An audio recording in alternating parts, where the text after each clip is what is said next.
Hey, good morning. Let's go over today's trade plan. So in the overnight session, the market has been balancing within a narrow range, and heading into the open, our short-term bias is going to be neutral. So that means that we are open to a move in either direction, and we will have to assess the situation in real time to determine if we're seeing signs of directionality. So although our short-term bias is neutral, that doesn't mean that a intraday directional bias can't be formed in real time. So that's really what we're going to be watching out for. Are we seeing signs of excess strength or weakness? Overnight, the market has been processing this 83 half and 85 quarter high volume area, and we know that quite often these high volume areas end up being launching points for the next directional move.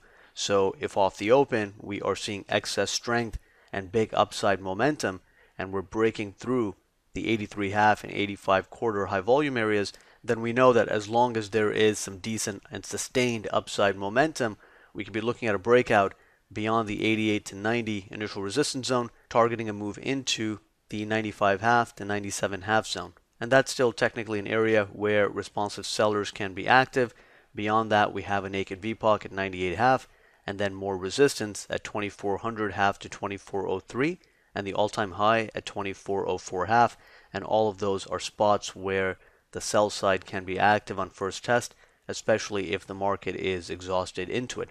Now, in the event of a failure and rejection at 83 half to 85 quarter, we have the initial support zone at 75 quarter to 78 quarter, and if we take that zone out on broad market weakness and sustained downside momentum, then the day could develop into a bearish day where the market fails, goes down, tests Friday's lows at 69.75 to 70.75, and the support area at 66 to 68, and potentially the 63 half gap and 63.75 naked VPOC.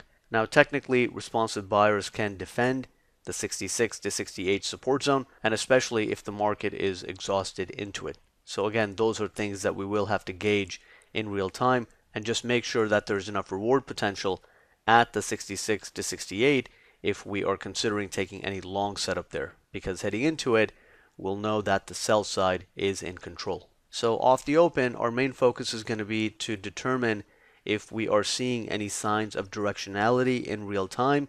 If things are pretty mediocre in real time, then we know that our short-term bias is neutral and the market could continue to balance a bit before we get a directional move.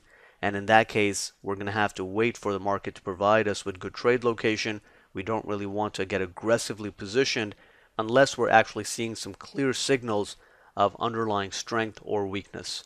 So those are the main ideas heading into the open. Let's see how the market responds to this 83 half and 85 quarter high volume area, how it responds to the initial support and initial resistance zones. That's going to help us establish our intraday bias, and we'll take it from there.